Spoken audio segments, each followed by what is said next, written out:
Ndewo, Mo Chukwudi. So, the purpose of this channel is not for entertainment. It's not a kind of a channel you want to be interested in subscribing or making your comment. Here, a channel I have initiated to be able to present and document and also read out the content of my diaries. So I hand them Ntiga here, things that I have always wanted to publish, either in a book or in a media like this. So ekelere m Chineke for the opportunities for me to be able to read out the content of these diaries in this platform. So, and as a matter of a disclaimer, I want to also say that anybody on around here in any of the comments in Mekiga, so that person should consider himself or herself as a witness. I'm not here to run anybody down. I am Megao to present matters that I have always wanted to, in a way, bring my family together and make myself or my own point audible. People, my own family will be able to hear me. But they have decided not to listen.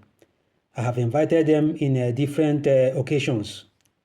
Bola Mike, Bo Ike, Bo Chinedu, Bo Franca. I deal ogologo email to be able to see whether ma nwere onye ga-afụrụ a na-ebe bịa jụọ shi nwanne anyị nwoke ihe ekwuga oweji owashi. So majority of the things mega present here like as I have said, onye gre my own the previous comment in Mekri, the person should be able to understand. Ihe some of the things that our father Joseph Nnanabara who sit him down gwa mokwu. Mama Celine Onwatugu Abara who sit down Bokan Moku. So most of the things how Bram or when you gashi na yawe witness. The only witness that na papa mbo my father, mama mbo kwa nonye churumana mbo namni. They are both late. How come I do get hashi? So I will struggle and I'll do my best to be able to present majority of the things that was said to me as far as raising or trying to maintain a family was concerned at that time. So it's up to my siblings to be able to say, are they interested in what our parents have said to me? They want to ask me about it. Down, everybody anya. So another thing, I'm not talking about these matters now. E.g., another person's family. Here my own blood people that I called brothers and sisters. Here maybe since social bido maybe see. Agakon hisha ade amama he Franka Gishama, Chinedu Agishama, Aike Agishama. Then Umafa Kajaga connection Hama. Everybody knew. Or everybody knows. And they pretend that they didn't know. So that is the aspect of the politics in Wana Obaganguru. Njedi Azun for Hana alcohol masreha. Mufa the Hekuru ya Kuigam Nante. People who doesn't know me, I think I'm la money boot trumpet people know that na lekonya wo here haji heku ojikwana domanya and all those things ojikwana heku in compliance or in agreement with the things that my father and my mom spoke about, which means that it is supposed to be a confirmation. So these things things that has now begin to form the pages of the content, of the content of my diaries, which I have the pleasure now to begin to read out. So, I have whatever has happened to my kid brother Joseph Asondo Abara. So whatever has happened to him has actually it kind of sparked off what I have not wanted to do, because Emre believed that now we need to move forward through consultations with them, and that was not working until this one I mean. So I'm going to this email me attached now. So this email was in 2014. It was received by Franca. Ma copy to Chinedu, copy to IK. Then Mike received his own as well. So that email, with the kind of email, or this email we are now, which I'm pasting here, or the kind of just a segment of that email. I've not put all of it. So, and then there are some other emails that I have tried to publish or to send to them, which will have attracted the questions. What is the basis? What are the things, the issues that is of concern to you? So in this email in the book we are now, which was published in July 2014, which I sent to Franca, ma Chinedu, ma Franca, ma IK, ma Mike, onwetonye bromnish jomshi, what are you talking about? What are the matters that are of concern to you? So in that email, I kind of predicted what was going to happen to Joe. What was going to happen next. I never know that it was going to be in such a magnitude that will involve the life of our brother or one of us again. After our mother, Oji Daoria, then Chijoke, our kid brother, Anwo, then still Akwano, Nahola Mekwara with her own baby. Forgiveness is divine. Echem Shahenda Hagula, Panashi heard about her will not come up again. For the fact that I decided to keep quiet, I never knew that it was going to portray me as a weak person.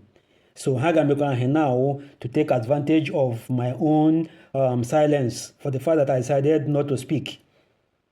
Not that I decided not to speak, actually, Emekra move, like as I've tried to explain. I'm the kind of a person that I listen to people. Ndị elders anyị, ọtụtụ me halala azụ now. I don't need to mention the names of those who has passed.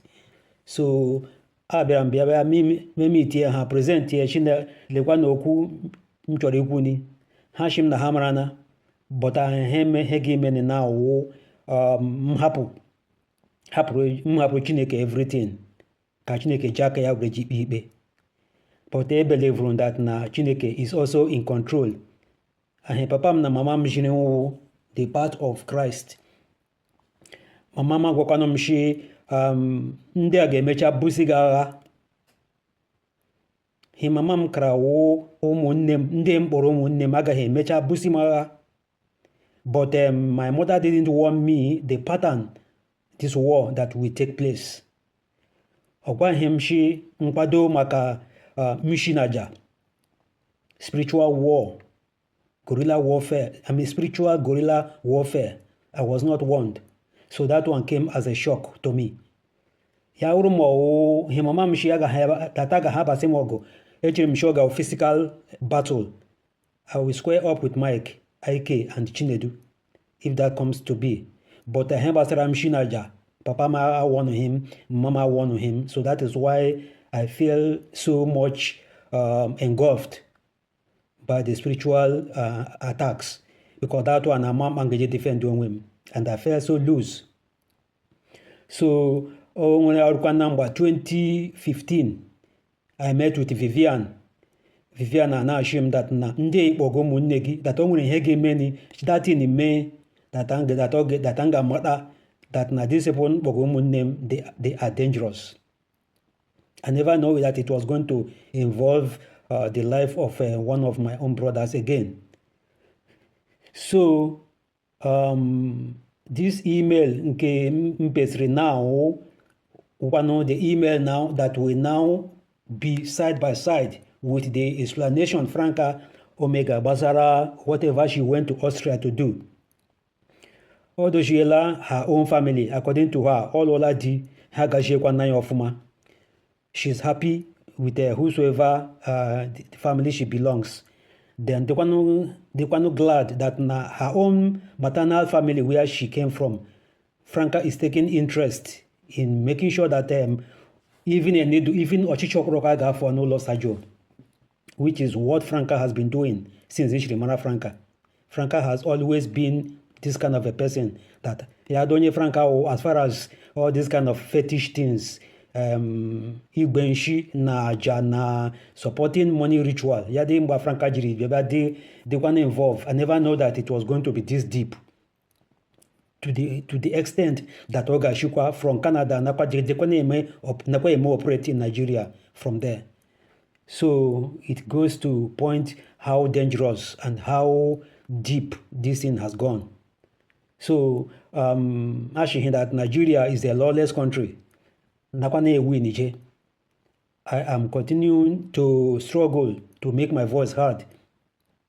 Do this case, however, something that I will have to reactivate by trying to get the Nigerian police involved. How many millions decide to do that? It's up to me. But I will my case, anything in Basara or everything in Basara Okujo is not rested. It's not yet dusted until I decided to say so. Meanwhile, that email nke Franca ji Arugashi that I'm ready this, I'm ready that. I don't know what she's talking about. But onye lere na that email onwetumba Franca ji confess here ban shinlekwa ihe mere our brother. Mwakwan lekwa ego le na arajo. She didn't mention that, which means yana Mike Amrana ihe maker. But by the grace of God, I'm not going to remain quiet. Yadi haga himemni magaheje ma Franca na Mike agaheje arrange higher killers for me. Let them begin to get it ready. Because that battle I didn't fight for my mother, I didn't fight for Chijoke, I didn't fight for Stella and her baby. Maybe this is the time for me to fight it. And no battle will be successful until certain things happens. Even if it is dead, I am ready. It's not too early now. I have age. On at the same age grade. Many of them has gone. So I'm supposed not to be alive. My mother, I'm supposed to lay my life down to defend my mother. But since I didn't do that, let this be my opportunity to do what I never did in the 80s. Thank you for listening.